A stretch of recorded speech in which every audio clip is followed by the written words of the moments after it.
ಆಗಿದೆ. ವಿಶ್ವಕರ್ಮ ಕಟ್ಬಿಟ್ಟಿದ್ದಾನೆ. ಜೊತೆಯಲ್ಲಿ ಅನೇಕ ಸಾಮಂತ ರಾಜರುಗಳು ಜೊತೆಯಲ್ಲಿ ಬರ್ತಾ ಇದ್ದಾರೆ.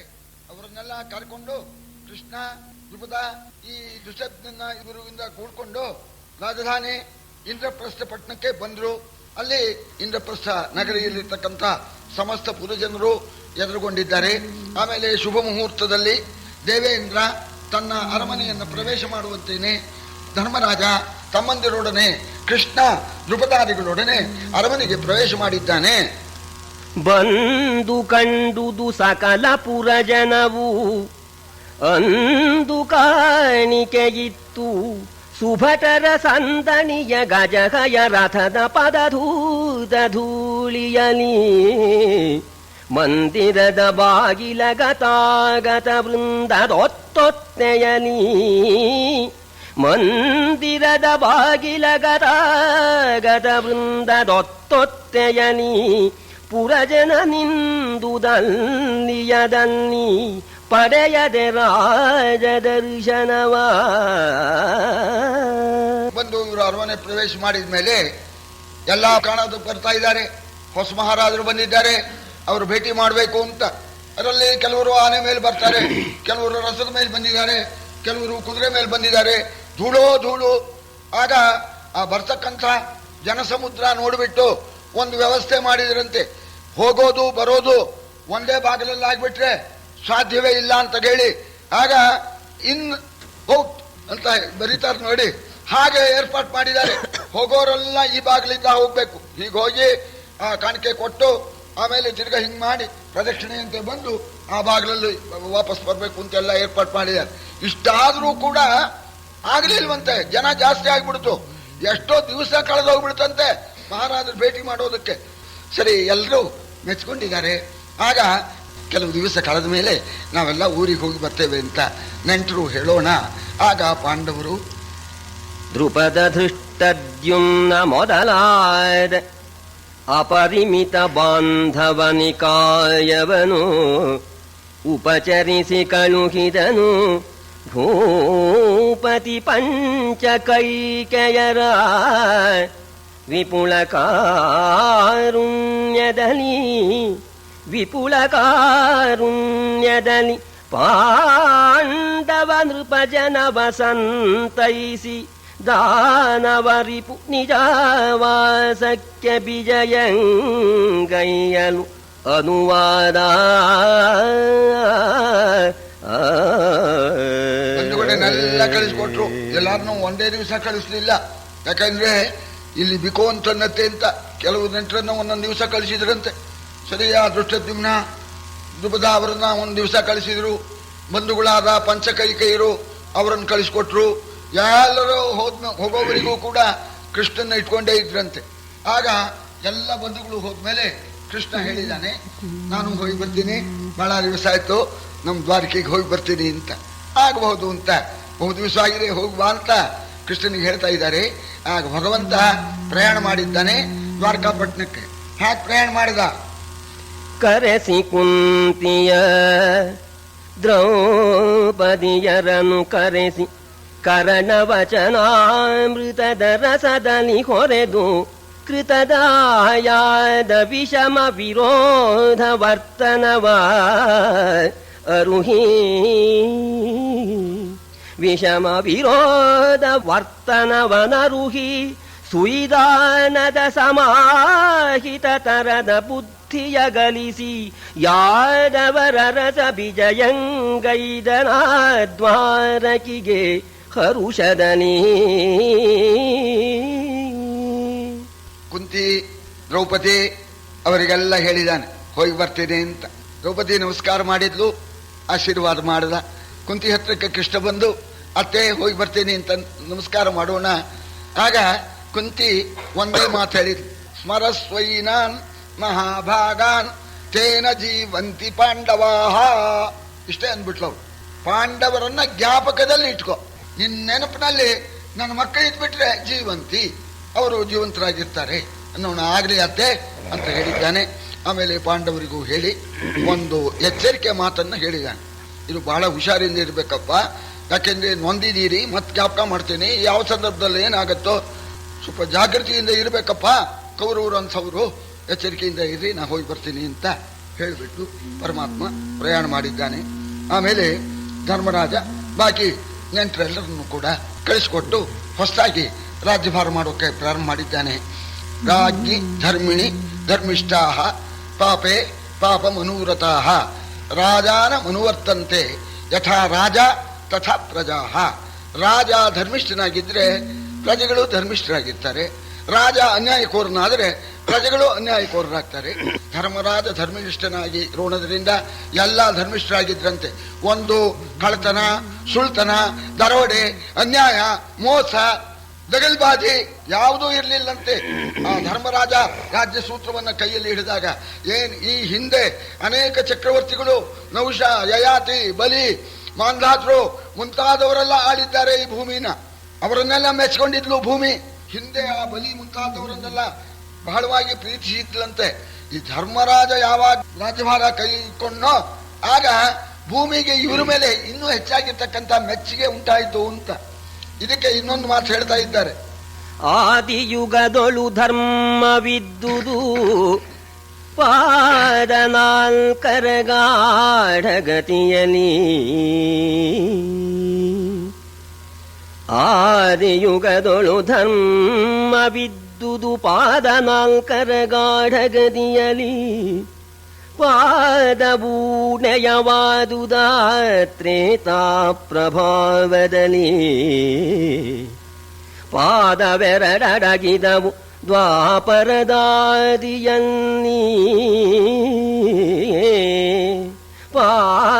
ಪಾದವೆರಡಡಗಿದವು ದ್ವಾಪರದಾದಿಯಲ್ಲಿ. ಯುಧಿಷ್ಠಿರನ ರಾಜ್ಯೋದಯದಲ್ಲಿ ಅಂಕುರಿಸಿ ಸುಳಿದುದು ನಾಲ್ಕು ಪಾದದಲ್ಲಿ. ಯುಧಿಷ್ಠಿರನ ರಾಜ್ಯೋದಯದಲ್ಲಿ ಅಂಕುರಿಸಿ ಸುಳಿದುದು ನಾಲ್ಕು ಪಾದದಲ್ಲಿ. ಧರ್ಮಕ್ಕೆ ನಾಲ್ಕು ಪಾದ ಅಂತ. ಈ ಕೃತಯುಗದಲ್ಲಿ ನಾಲ್ಕು ಪಾದವನ್ನು ಊರಿಕೊಂಡು ಇತ್ತಂತೆ ಆ ಧರ್ಮ. ಇಲ್ಲಿ ಕೃತಯುಗ ಹೆಸರೇ ನೋಡಿ, ಕೃತಯುಗ ಮಾಡಬೇಕಾದ್ದೇನೂ ಇಲ್ಲ, ಎಲ್ಲ ಮಾಡ ಹೋಗಿದೆ, ಎಲ್ಲ ಪಡೆದಾಗಿದೆ. ತ್ರೇತಾಯುಗ ಪ್ರಾರಂಭವಾಗೋಣ, ಒಂದು ಕಾಲು ಕುಂಟು ಬಿತ್ತು, 3 ಕಾಲು ಊರ್ತು. ದ್ವಾಪರ ಯುಗದ ಆದಿ ಬಂತು, 2 ಕಾಲು ಕುಂಟು, 2 ಕಾಲು ಊರ್ಕೊಂಡಿತ್ತು. ದ್ವಾಪದ ಆದಿಯಲ್ಲೇನೆ ಬರ್ಬರ್ತಾ ಇನ್ನೊಂದು ಕಾಲಿಗೂ ಸ್ವಲ್ಪ ಕುಡ್ತನ ಬರೋ ಹಾಗಾಗಿತ್ತು. ಧರ್ಮರಾಜ ಯಾವಾಗೆ ರಾಜ್ಯಭಾರ ಸೂತ್ರವನ್ನು ಕೈ ಹಿಡಿದ್ನೋ 4 ಕಾಲು ಊರು ಬಿಡ್ತು ಅಂತ. ಧರ್ಮಪುರುಷ ಧರ್ಮರಾಜನ ರಾಜ್ಯದಲ್ಲಿ ಕೃತಯುಗದಲ್ಲಿ ಯಾವ ರೀತಿ ಧರ್ಮ 4 ಪಾದದಿಂದ ಇತ್ತೋ ಆ ರೀತಿ 4 ಪಾದದಿಂದ ಧರ್ಮ ಇತ್ತು. ಧರ್ಮರಾಜನ ಆ ರಾಜ್ಯ ವೈಭವವನ್ನ ವರ್ಣನೆ ಮಾಡೋಕೆ ಸಾಧ್ಯವೇ ಇಲ್ಲ ಅಂತ ಕೊಂಡಾಡ್ತಾ ಇದ್ದಾರೆ. ಅರಸ ಚಿತ್ತೈಸು ಆಯುಧಿಷ್ಠಿರ ನರಪತಿಯ ರಾಜ್ಯ ಪ್ರಭಾವೋತ್ಕರುಷ ವಿಸ್ತರವೇನೆಂಬೆನು ಸಾಕದಂತಿರಲಿ.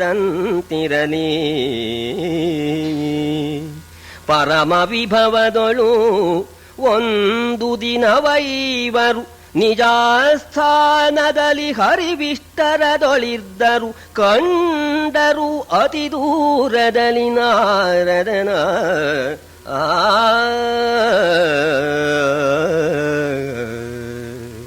ಧರ್ಮರಾಜನ ಆ ವೈಭವವನ್ನು ವರ್ಣನೆ ಮಾಡೋಕೆ ಸಾಧ್ಯವಿಲ್ಲ. ಮುಂದಿನ ಕಥೆ ಹೇಳ್ತೇನೆ ಕೇಳು. ಎಂದಿನಂತೇನೆ ಆ ಪಾಂಡವರು ಪ್ರಾತಃ ಸ್ನಾನ ಮಾಡಿ ಅನ್ನೀಕ ಮಾಡಿ ಭಗವಂತನ ಪೂಜೆ ಮಾಡಿ ಆಸ್ಥಾನ ಮಂಟಪಕ್ಕೆ ಬಂದು ಕೂತಿದ್ದಾರೆ ರಾಜ್ಯ ಕಾರ್ಯ ನೆರವೇರಿಸಬೇಕು ಅಂತ. ಆ ಸಂದರ್ಭದಲ್ಲಿ ಆಕಾಶದಿಂದ ನಾರದರು ಇಳಿತಾ ಇದ್ದಾರೆ. ಅವರನ್ನ ನೋಡಿದ್ದಾರೆ ಆಸ್ಥಾನದಲ್ಲಿರ್ತಕ್ಕಂಥ ಪಾಂಡವರು.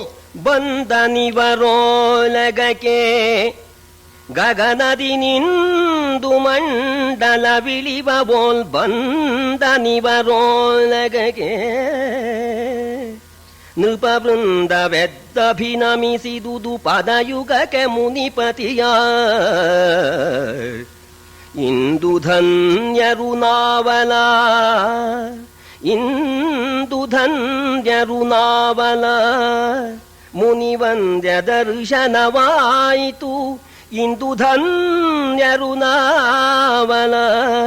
ಮುನಿವಂದ್ಯ ದರ್ಶನವಾಯಿತು ಅಪೂರ್ವವಿದೆಂದು ಕುಂತೀತನು ಜರಿದಿರೆದ್ದು ಅಂಗ್ರಿಗೆರಗಿದರು.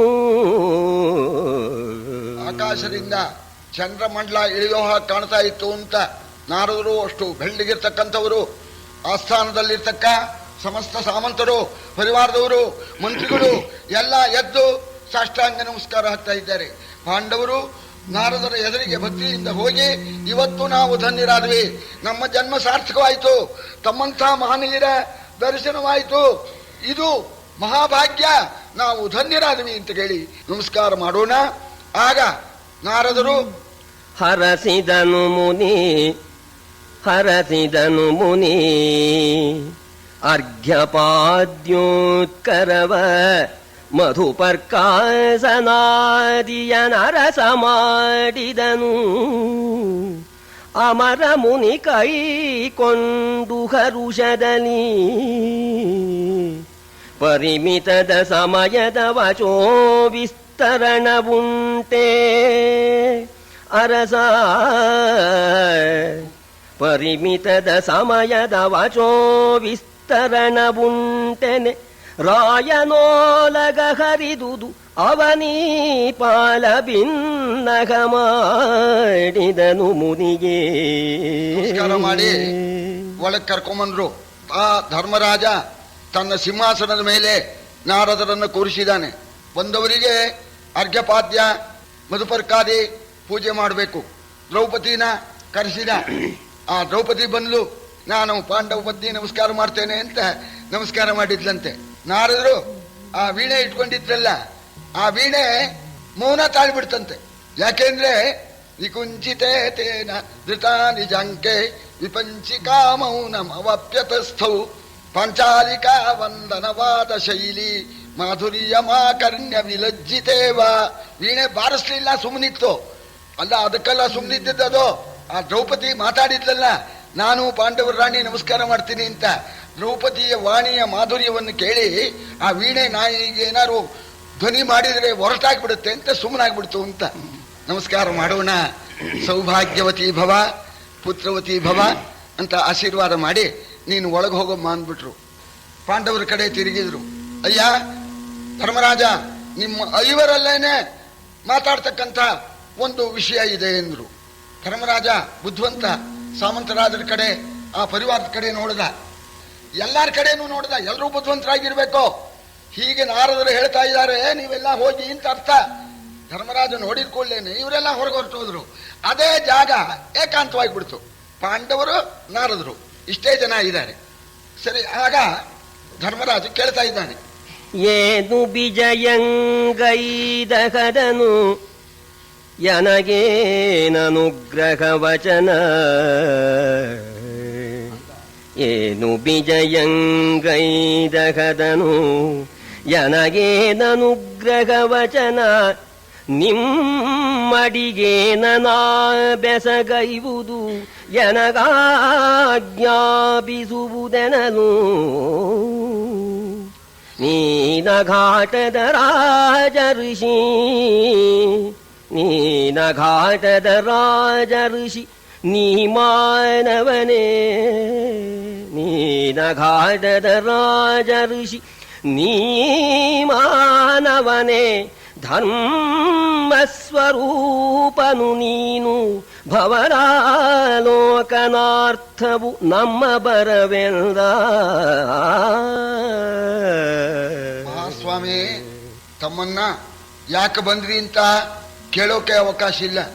ನಿರಾಸ್ಪದಂ ಪ್ರಶ್ನ ಕುತೂಹಲಿತ್ವಂ ಅಸ್ಮಾಸ್ವಧೀನಂ ಕಿಮು ನಿಸ್ಪೃಹಾಣ. ನಿಸ್ಪೃಹಸ್ಯ ತೃಣಂ ಜಗತ್ತು. ಯಾರಿಗೆ ಆಸೆ ಇಲ್ವೋ ಅವನಿಗೆ ಮೂರು ಲೋಕವೂ ತೃಣಪ್ರಾಯ. ತಮಗೆ ಆಸೆ ಇಲ್ಲ, ನಿಸ್ಪೃಹರು, ನಮ್ಮಿಂದ ಏನೂ ಪಡ್ಕೊಳ್ಬೇಕಾದ್ದಿಲ್ಲ. ಆದ್ರಿಂದ ನಾನು ಈ ರೀತಿ ಕೇಳ್ತಾ ಇದ್ದೇನೆ, ನಮ್ಮನ್ನ ಅನುಗ್ರಹ ಮಾಡಬೇಕು, ನಮ್ಮನ್ನು ಉದ್ಧಾರ ಮಾಡಬೇಕು ಅಂತ ಹೇಳಿ ತಾವು ಬಂದಿದ್ದೀರಿ ಅಂತ ಹೇಳಿ ನಾನು ಭಾವಿಸ್ತೇನೆ. ತಾವು ಯಾತಕ್ಕೋಸ್ಕರ ಬರೋಣಾಯಿತು ಅಂತ ಹೇಳಿ ಕೇಳಿದ ಧರ್ಮರಾಜ. ಅದಕ್ಕೆ ನಾರದರಂದ್ರು, ಅಪ್ಪ ನಿನ್ನ ನೋಡ್ಬೇಕು ಅಂತ ಬಂದೆ ಎಲ್ರು. ಯಾಕೆಂದ್ರೆ ರಾಜಋಷಿ ನೀನು, ನಿನ್ನಂಥ ರಾಜಋಷಿ ಇದುವರೆಗೆ ಇಲ್ಲ, ನಭೂತಃ ಹಿಂದೆ ಇಲ್ಲ. ಭವದ ಆಲೋಕನಾರ್ಥವು ಅಂದ್ರು. ನಿನ್ನಂತಹ ಮಹಾನುಭಾವ ಭೂಮಿಯಲ್ಲಿ ರಾಜ್ಯಭಾರ ಮಾಡ್ತಾ ಇದೀಯ ಅಂತ ಕೇಳಿಬಿಟ್ಟು ನಿನ್ನ ನೋಡಕ್ ಬಂದಿದ್ದೇನೆ ಎಂದಾಗ ಧರ್ಮರಾಜಂದ, ಸ್ವಾಮಿ ಏನ್ ಹೇಳಿ ನನ್ನನ್ನು ನೋಡಕ್ ಬಂದ್ಬಿಟ್ಟ ಅನ್ನೋಣ, ನೀನು ಯಾರಿಗೆ ಕಮ್ಮಿನೋ? ಅನುಜರನು ಹೇಳುವರೆ ಭೀಮಾರ್ಜುನರೋ, ಅನುಜರನು ಹೇಳುವರೆ ಭೀಮಾರ್ಜುನರು ವಧುವಾರೆಂಬರೆ ಅಮರಾಂಗನೆಯರಿಗೆ 108 ಮಡಿ ಈ ದ್ರೌಪದಾದೇವಿ.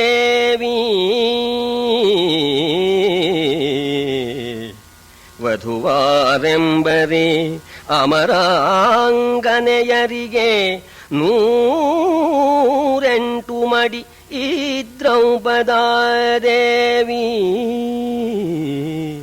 ಘನಸಹಾಯನು ಹವಣಿನವನೆಂಬೆನೆ ಚತುರ್ದಶ ಭುವನಪತಿ. ಘನಸಹಾಯನು ಹವಣಿನವನೆಂಬೆನೆ ಚತುರ್ದಶ ಭುವನಪತಿ. ನೃಪ ನಿನಗೆ ಪಾಡೆ ಪನ್ನಗೇಂದ್ರ ಸುರೇಂದ್ರರಿಂದಿನಲಿ. ನೃಪ ನಿನಗೆ ಪಾಡೆ ಪನ್ನಗೇಂದ್ರ ಸುರೇಂದ್ರರಿಂದಿನಲಿ. ಧರ್ಮರಾಜ, 4 ಜನ ತಮ್ಮಂದ್ರು, ಒಬ್ಬೊಬ್ರು ಯೋಗ್ಯತೆನ ಹೇಳೋ ಹಾಗಿಲ್ಲ. ಭೀಮ, ಅರ್ಜುನ, ನಕುಲ, ಸಹದೇವ, ಸಾಮ, ದಾನ, ಭೇದ, ದಂಡ 4 ಉಪಾಯಗಳಾಗಿದ್ದಾರೆ. ಧರ್ಮ, ಅರ್ಥ, ಕಾಮ, ಮೋಕ್ಷ ಎಂಬುದಕ್ಕ 4 ಪುರುಷಾರ್ಥಗಳಾಗಿ ಇದ್ದಾರೆ. ಶ್ರೀಮನ್ನಾರಾಯಣನ 4 ತೋಳುಗಳು. ನಾರಾಯಣ ತೋಳಿಗೆ ಎಷ್ಟು ಬೆಲೆ ಇದೆ ನೋಡಿ. ನಾರಾಯಣ 4 ತೋಳುಗಳಂತೆ ಇರ್ತಕ್ಕಂಥ 4 ಜನ ತಮ್ಮಂದ್ರು. 4 ಜನ ತಮ್ಮಂದ್ರಿಗೆ ಅಣ್ಣನಾಗಿದ್ದೀಯ, ಅದೊಂದು ಭಾಗ್ಯ. ಇನ್ನು ವಧು ನಿಮ್ಮ ಪತ್ನಿ ಇದ್ದಾಳಲ್ಲ, ಅವಳ ಯೋಗ್ಯತೆ, ಅವಳ ಸೌಂದರ್ಯ ವರ್ಣನೆ ಮಾಡೋದಕ್ಕೆ ಸಾಧ್ಯವಿಲ್ಲ. ಅಪ್ಸರ ಸ್ತ್ರೀಯರಿಗೆ 108 ಮಡಿ ಸೌಂದರ್ಯವುಳ್ಳ ಸಾಧ್ವಿಯಾದ ಪತಿವ್ರತ ಶಿರೋಮಣಿ ದ್ರೌಪದಿ ಹೆಂಡತಿ. ನಿಮಗೆ ಸಹಾಯ ಮಾಡೋದಕ್ಕೆ ಜವಾಬ್ದಾರಿಯನ್ನು ವಹಿಸಿಕೊಂಡಿರ್ತಕ್ಕಂಥ ಮಹಾನುಭಾವ. ಅವನ ಯೋಗ್ಯತೆಯನ್ನು ಹೇಳೋಕ್ಕಾಗೋದೇ ಇಲ್ಲ. 14 ಲೋಕಕ್ಕೆ ಅಧಿಪತಿಯಾಗಿದ್ದಾನೆ. ಧರ್ಮರಾಜ, ನಿನ್ನ ಸಮಾನ ರಾಜರು ಈಗ ಭೂಲೋಕದಲ್ಲಾಗಲಿ, ಪಾತಾಳದಲ್ಲಾಗಲಿ, ಸ್ವರ್ಗಲೋಕದಲ್ಲಾಗಲಿ ಯಾರಿದ್ದಾರೋ ಸಾಮಾನ್ಯವಲ್ಲ ಕಣು. ಎಂಥ ಯೋಗ! ಅಷ್ಟಮಿ ಕಿಲ ಶಿಖಾವಧೂರಿಯಂ ಭಾತಿಯಾಗಮಥ ಮಕವೇದಿ ಬರೀಶಃ ಯೂಯಮಭ್ರ ಸರಿತಾವೃತಾನ್ವಯ ಪಾವನ ಖಲು ಭವತ್ ಸಮಾಗಮ. ನಿಮ್ಮ ಈ ದಾಂಪತ್ಯ ಇದೆಯಲ್ಲ, ಇದು ಅದ್ಭುತವಾದ ದಾಂಪತ್ಯ. ಇಂಥ ದಾಂಪತ್ಯ ಇಲ್ಲವೇ ಇಲ್ಲ. ಅವಳು ಪತ್ನಿ ದ್ರೌಪದಿ ಇದ್ದಾಳಲ್ಲ, ಅಷ್ಟಮಿ ಕಿಲ ಶಿಖಾವಧೂರಿಯಂ ಭಾತಿ ಯಾಜಮಖವೇದಿ ಬರೀಶಃ. ಅಗ್ನಿಗೆ 7 ಶಿಖೆ ಅಂತ, 8ನೇ ಶಿಖೆ ದ್ರೌಪದಿ. ಯಾಜ ಋಷಿಗಳ ಆ ಯಜ್ಞಕುಂಡದ ಅಗ್ನಿಯ 8ನೇ ಶಿಖೆ ಇವಳು. ಯೂಯಂ ಅಭ್ರಸರಿತಾವೃತಾನ್ವಯ. ನಿಮ್ಮಂತನ ಎಂಥದ್ದಪ್ಪ ಅಂದ್ರೆ ಗಂಗೆ ವರಿಸಿದ ಮಂತನ, ಗಂಗಾದೇವಿ ವರಿಸಿದ ಮಂತನ ನಿಮ್ಮದು. ಹೆಂಡತಿ ಸಾಕ್ಷಾತ್ ಅಗ್ನಿ ಶಿಖೆ. ಪಾವನ ಖಲು ಭವತ್ ಸಮಾಗಮ. ನಿಮ್ಮ ಸೇರುವಿಕೆ ಇದೆಯಲ್ಲ, ಇದು ಪರಮ ಪವಿತ್ರವಾಗಿದೆ ಅಂತ. ಯಾಕೆಂದ್ರೆ ತೀರ್ಥೋದಕ ಮಣ್ಣಿ ಇದು ಸ್ವತಃ ಪವಿತ್ರವಾಗಿರ್ತಕ್ಕಂಥದ್ದು. ಗಂಗೆ ಬರಿಸಿದ ಮಂತಂದೋರ್ ನೀವು, ಅಗ್ನಿ ಶಿಖೆ ಅವಳು. ನಿಮ್ಮ ಈ ಸೇರುವಿಕೆ ಬಹಳ ಚೆನ್ನಾಗಿದೆ. ನಿಮ್ಮ ದಾಂಪತ್ಯ ನೋಡೋದಕ್ಕೆ ಬಹಳ ಚೆನ್ನಾಗಿದೆಯಪ್ಪ. ಅದರ ಜೊತೆಗೆ ನಿಮ್ಮ ಸೌಭ್ರಾತೃವು ಕೂಡ, ಆ ಭ್ರಾತೃ ಪ್ರೇಮವು ಕೂಡ ಬಹಳ ಚೆನ್ನಾಗಿದೆಯಪ್ಪ. ನೀವು ಚೆನ್ನಾಗಿದ್ದೀರಿ. ಈ ಚೆನ್ನಾಗಿದ್ದ ಕಾಲದಲ್ಲೇನೆ ಒಂದ್ಸಲ ನಿಮ್ಮನ್ನು ನೋಡ್ಕೊಂಡು ಹೋಗ್ಬಿಡೋಣ ಅಂತ ಬಂದಿದ್ದೀನಿ. ಆಗ ಧರ್ಮರಾಜ, ಏನ್ ನಾಳೆ ಅವಕಾಶ ಇಲ್ವೋ ಅಂದ್ರೆ, ಹೌದು ಯಾರಿಗೆ ಗೊತ್ತು,